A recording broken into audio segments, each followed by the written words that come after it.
Bom dia, pessoal. Nós vamos falar um pouquinho hoje de operadores conectivos, tá?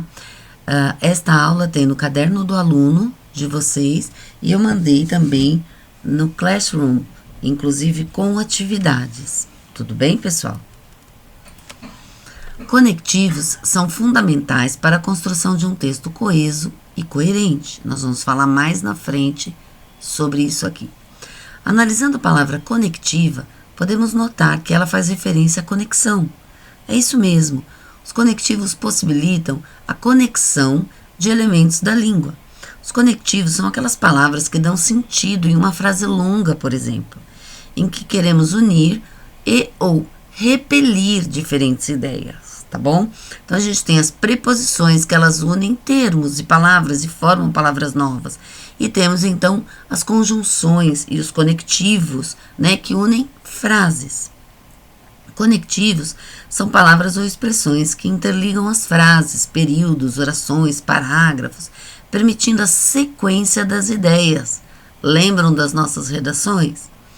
São elementos essenciais no desenvolvimento dos textos, uma vez que estão relacionados com a coesão textual. Assim, se forem mal empregados, reduzem a capacidade de compreensão da mensagem e comprometem o que, gente? O entendimento do texto, tá? A maioria dos conectivos tem múltiplos sentidos, olha só, prestem atenção nisso. Então, é preciso ficar atento ao que cada palavra significará, né, dentro da sua frase e ou texto. Para organizar os conectivos, eles são divididos por seu sentido, como em alguns exemplos que eu vou dar aqui embaixo. Aditivo, promovem a união, né, a adição. Adversativo, oposição. Alternativo, quando você tem mais de uma opção. Conclusivo é um fechamento, né? Explicativo, explica. Dúvida, hipótese, né? E comparação. Então, reparem que cada conectivo, ele tem um significado, um sentido, tá bom? Então, prestem muita atenção nisso na hora que nós formos agora trabalhar com as orações subordinadas, por exemplo. Para utilizar os conectivos corretamente, é preciso avaliar o sentido que você quer dar àquela frase. Eles servem para facilitar a sua comunicação, tá? Com o leitor. Por isso, você precisa entender a função dele na frase que você está escrevendo, ou no texto que você está escrevendo. Os conectivos são ferramentas que nos permitem relacionar as ideias de forma clara e organizada. São eles os responsáveis por aquilo que chamamos de coesão textual, o que é fundamental para que um texto seja coerente, tá?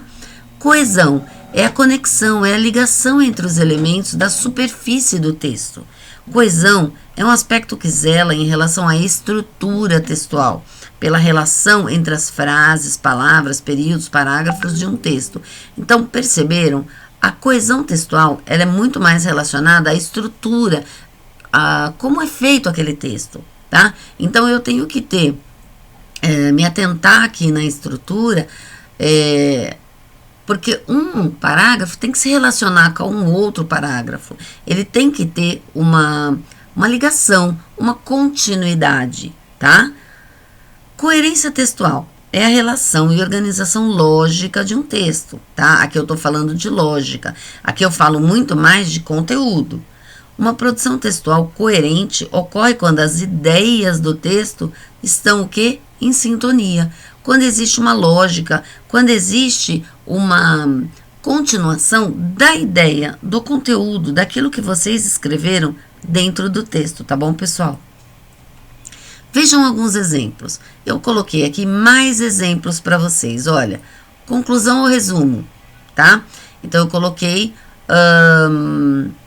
aqui os conectivos para vocês e aqui uma explicação um pouco mais detalhada, tá?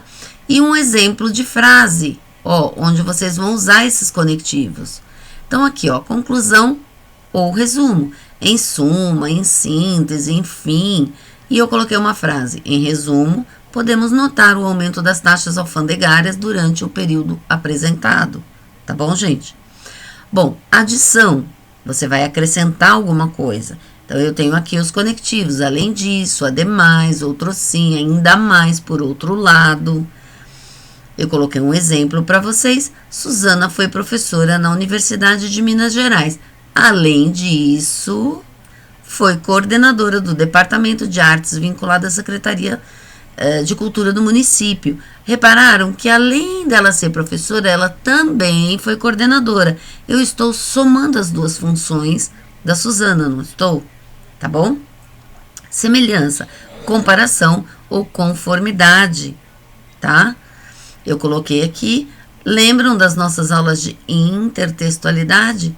Olha aqui, tá? Os exemplos, né? E o exemplo dentro da frase, tá bom? Ah lá, de acordo com as ideias de Darcy Ribeiro, o povo brasileiro é muito diverso. Quer dizer, eu posso retirar uma parte, né, de dentro das ideias de um autor e colocar a ideia dele.